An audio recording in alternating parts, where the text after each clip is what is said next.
Lori Wallach, the director of Public Citizens Global Trade Watch, citizen.org/trade, is on the line with us. You can tweet her at Wallach Lori, WALLACHLORI, or at PCGTW.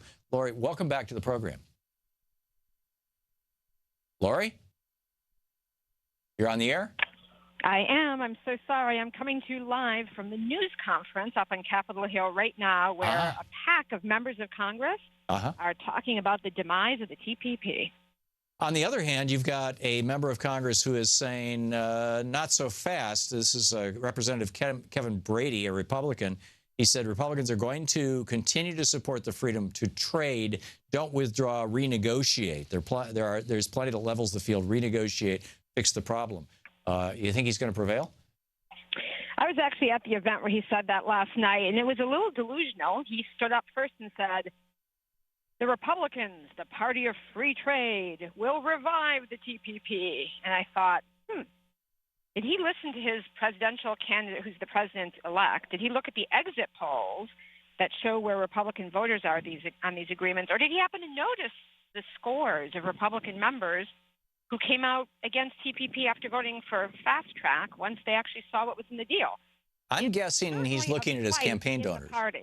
It's a fight in the party. It's a fight, The people who are basically hooking into where the voting base of the Republican Party is now have either shifted their position and we're no TPP, or realize there's no future in that position. At the same time, you are spot on. The Republican donor base is asking for TPP and more.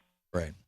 And this is, on the Republican side, the debate is going to be, is the Trump populism going to prevail, or is the Republican donor, billionaire donor and multinational corporation donor base going to prevail, specifically with regard to TPP? But a larger issue, I think, is, are we looking at the beginning of the death of neoliberalism, particularly in the Democratic Party? So-called free trade being one of the principal cornerstones of neoliberalism. What are your thoughts on that?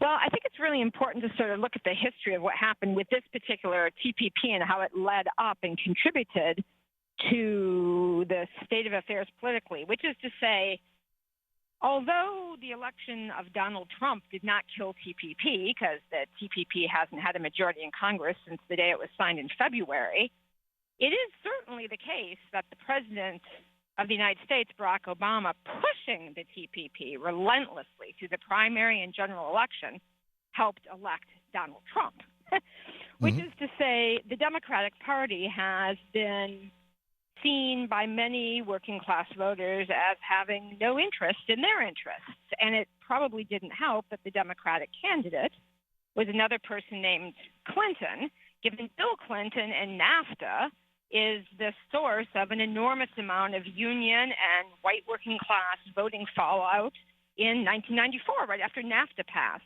And to some degree, it's the culmination of 20-plus years of these kinds of not just trade, but policies towards Wall Street. It's been certainly the case that there are differences between what a Democratic president and a Republican president does in general. Right. But when it comes to trade policies and Wall Street policies, there is a worrying complicity and similarity.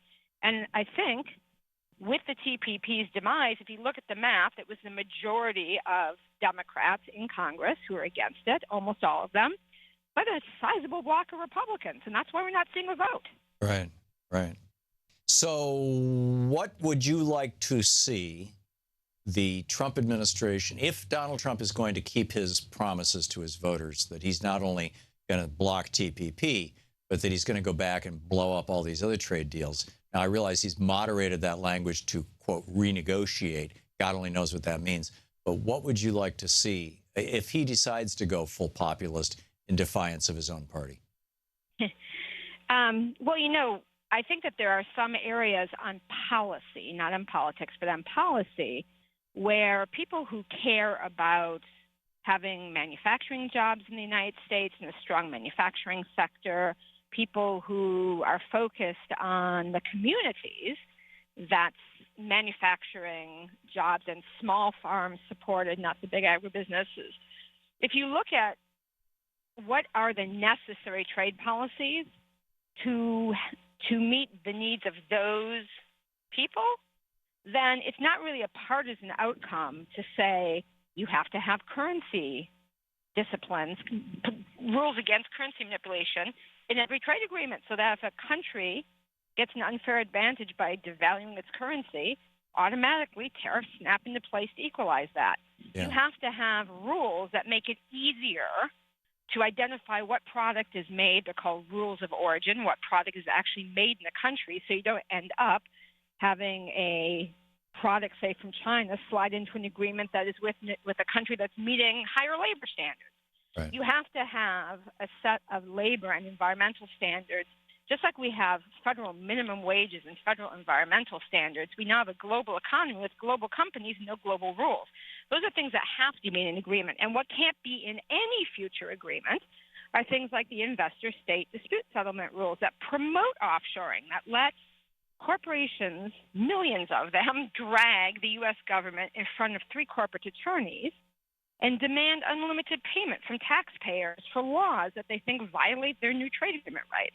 We can't have bans on Buy America. We can't have bans on financial regulation. We can't be required to import food that doesn't meet our standards. So if you think about NAFTA, what you'd basically do is whittle it back to the tariff part, insert real labor and environmental standards. Mexico would have to be changing a lot of its conduct with respect to working people and the environment. There are horrific labor rights problems there. And you would basically have a trade agreement that's about trade, not a trade agreement that's about expanding corporate power. Richard Nixon came up, or at least some genius in his administration, came up with these trade agreements as correct me if I'm wrong on my history on this, this is my understanding of it, as a way to get around the constitutional requirement that treaties get a 2/3 vote in the Senate, because treaties had traditionally been the way that trade was regulated. And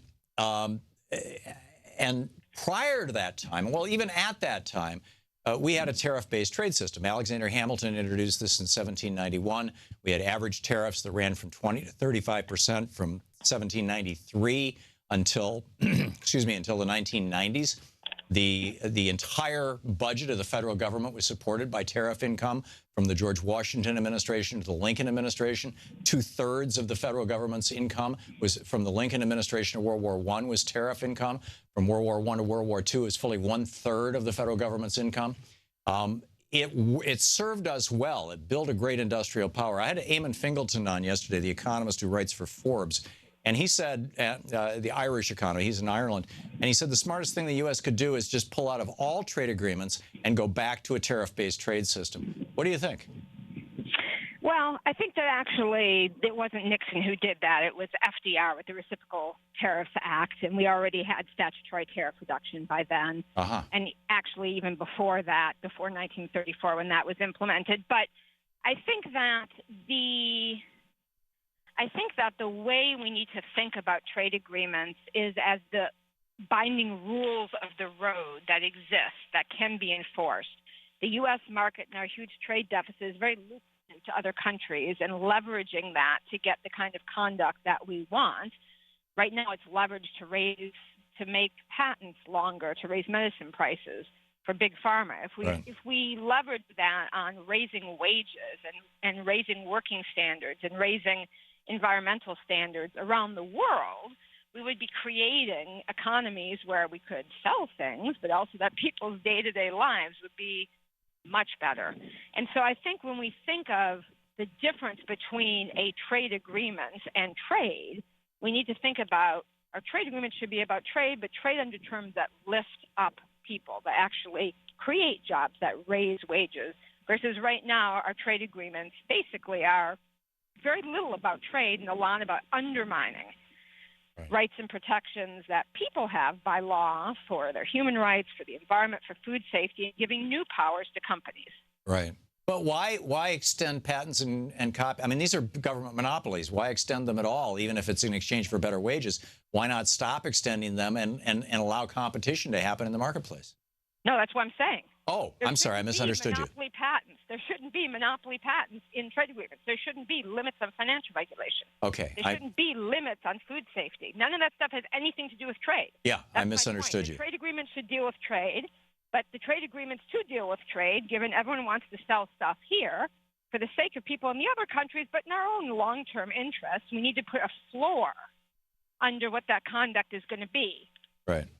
Right. And use the threat of tariffs as the enforcement mechanism for that floor. That's right. Because all of the countries we trade with are members of the International Labor Organization, are signatories to existing environmental treaties, but they don't enforce them. So they, as a sovereign, have agreed to do all of the right things that you would want as sort of the floor of decency for global competition, but there's no enforcement. Right. So if we linked one set of international obligations that you already signed as a sovereign and their enforcement to enjoying the benefits of trade access at lower tariffs into the U.S., it is basically setting up a basis for competition to stop the race to the bottom. That sounds brilliant. Lori, and you are brilliant. Lori Wallach, it is always such an honor and pleasure to have you with us. Thank you. Thank you, Thom. Lori Wallach, the director of Public Citizens Global Trade Watch.